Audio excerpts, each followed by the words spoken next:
We often talk about trauma in terms of what happened, the loud arguments, the physical marks, the moments of visible crisis. But there is another kind of trauma that stays far more silent and, in many ways, much harder to identify. This one is defined not by what took place, but by what didn't. It's childhood emotional neglect, or CN. This shows up as the absence of emotional attunement from parents, the empty space where their curiosity, validation, and comfort should have been because this wound stays invisible. The children growing up in these homes often don't realize anything was missing at all. They simply adapt to the quiet lack, carrying forward without a sense that something essential went unmet. That adaptation becomes the starting point for how they move through life, shaping responses that fill the void left behind.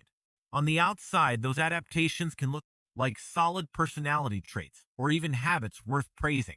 You might hear someone called the strong one, the independent one, or the easygoing one, and it all seems like a mark of competence in a world that values self-reliance. Society holds up these qualities as badges of honor, the kind that get nods of approval. Yet what lies underneath that polished surface is a set of behaviors carefully built to bridge a gap between parent and child that was never supposed to be there in the first place. These aren't just quirks or strengths developed by chance. They form as direct responses to an environment where emotional needs met no reliable those. Survival strategies take root early when a child's outreach for help or comfort keeps running into a wall of indifference, distraction, or irritation. The young brain makes a clear calculation. Asking carries the risk of rejection, so it shifts to becoming its own source for everything needed. What looks like impressive self-sufficiency to the world is often a deeper defense, one that guards against the pain of unmet needs. This sets the stage for habits that blend into everyday adult life, appearing as natural competence, a veneer that hides the original scarcity of attunement. If you've ever prided yourself on handling things alone, or wondered why that outward strength feels both familiar and isolating, it might connect back to this early adaptation, one that served its purpose then but shapes your world now. Take hyper-independence, for instance. You know the type, the person who turns down help, tackles that tricky work software without calling IT, and gets through a personal crisis without reaching out to a single friend. Society sees this as a strength, a sign of capability that earns respect. But look closer at its origins, and it often comes from a child who learned early that their world did not respond. Time after time, when they reached for comfort or help, they hit indifference, distraction, or irritation. The child's brain did the math. Asking means risking rejection, so better to supply everything yourself. This goes beyond simple self-reliance. It's a built-in protection, born from the idea that others cannot be counted on. As an adult, turning away help doesn't just keep things efficient, it shields you from the letdown of needs going unmet, a quiet carryover from those early silences. That same unresponsiveness feeds into trouble naming your own feelings, something psychology calls alexithymia. Someone asks how that situation made you feel, and nothing comes to mind. It's not hiding, just a true blank. In a supportive home, parents serve as mirrors, helping a crying toddler see the frustration from a broken toy, giving the feeling a name and making it real. Without that, in a neglectful setup, emotions go unseen or get treated as a hassle, so you tune them out to cope. The connection between body signals and awareness fades because there was no one to make sense of them. What results is an adult emotional world that feels distant, like watching life unfold without fully joining in the joys or hurts that pull others close. This detachment sets up the next layer, where even everyday choices demand extra proof. You start over-explaining everything, like spinning a long story for being 5 minutes late or defending the brand of bread you picked, even with no questions asked. This grows from homes where needs and boundaries got overlooked, so any preference or slip-up needed a full case to stand up to dismissal or judgment. It's your way of heading off criticism before it lands, fighting shadows from the past. The apology reflex works the same, saying sorry when someone bumps you in the store, for asking a question at work, or for one book out of place in your home. Deep down, it signals you carry a sense of being a burden, shaped by parents who seemed worn out, down, or checked out, teaching you to take up less room. You're sorry just for being there, keeping yourself small and easy. Then comes the social chameleon side. You pick up mood shifts in a room fast, tweaking your words, style, or views to fit the crowd. It passes as great people skills, but really, without steady emotional ground from parents, You got expert at tracking their tempers for safety or the right time to speak. Up, you mirrored them because your own self stayed unformed. Together, these form a pattern of always defending ahead, shrinking to stay safe, a thread pulling through from that original quiet gap.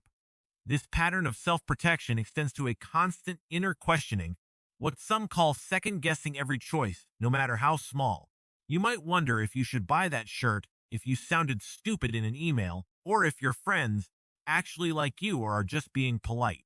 It comes from a childhood where your sense of reality got ignored or denied by those meant to affirm it, a kind of gaslighting by omission. Say you felt sad and a parent brushed it off with no, you're just tired, or simply stayed silent, and over time, you lost faith in your own feelings.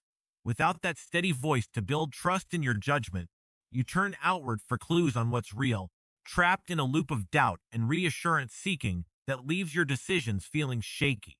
That doubt often shows up in relationships too, especially in the role you take as the caregiver for everyone else. You're the therapist friend people unload on, the one staying late to help a colleague, the fixer who sorts out others' messes while your own life stays stuck. On the surface, it looks noble, but it really avoids the risk of showing your own needs. Back in childhood, the only way to draw a positive reaction might have been through usefulness. Maybe caring for younger siblings or being emotional support for a parent overwhelmed by their own struggles. You learned your worth came from what you did for others, not from just being there, leading straight to those one-way dynamics where you're always giving but struggle to receive. Taking help feels risky, like a debt you can't repay or a setup for vulnerability, because in a home where your needs ranked second to a parent's instability, any care coming your way seemed off, like what do they really want from me? Or I don't deserve this. It's the service-based worth trap. You justify existing through what you provide, never taught you're valuable on your own. These threads pull even tighter when you look at chronic indecisiveness, agonizing over dinner choices, what movie to watch, or even a shirt color. Not from being easygoing, but because having preferences once felt like a risk. Needs or wants got ignored or mocked, so you suppressed your own compass, mirroring what others seem to prefer just to stay safe. Over years, that disconnects you from your gut instincts, leaving your mind blank when asked what you want, always scanning for the answer that keeps peace, because your desires learn to matter less. It ties back to the social chameleon habit, where mirroring severed that inner sense. Conflict avoidance ramps up the isolation too. You swallow anger, suppress boundaries, and people please to dodge drama, because in a neglectful home, any disagreement threatened the scraps of attention available, turning silence into a sign of abandonment. Echoes of hyper-independence hit here as a lonely fortress, where refusing reliance blocks true connection and intimacy, while the apology reflex carries that existential guilt of just taking up space. All this builds a flat emotional life, observing others' passions and pains from afar, heightening the cost of protections that once kept you safe, but now stand in the way of the closeness you need. If you see these habits in yourself, the hyper-independence, the constant apologizing, the emotional numbing, the trouble making decisions, know that nothing is wrong with you. Your brain did exactly what it was meant to do. It adapted to an environment of emotional scarcity, building these strategies to keep you safe when care wasn't there. But that environment has changed. You are no longer that helpless child. The survival gear you've carried for years is starting to weigh you down, chafing against the love and connection you've always wanted. It's time to recognize that. Healing from childhood emotional neglect means reparenting the part of you that was overlooked.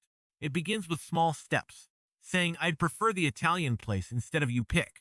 Pausing 5 seconds before an unneeded I'm sorry, letting someone help carry that heavy box. Even if you could manage alone. These habits were your armor, and you can thank them for getting you this far. They saved you. But now you can take it off. Your needs are valid. The people who belong in your life won't see them as a burden. They'll see them as a chance to love you. You were never too much, and you were never not enough. You were a child who deserved to be noticed, and it's time you started noticing yourself.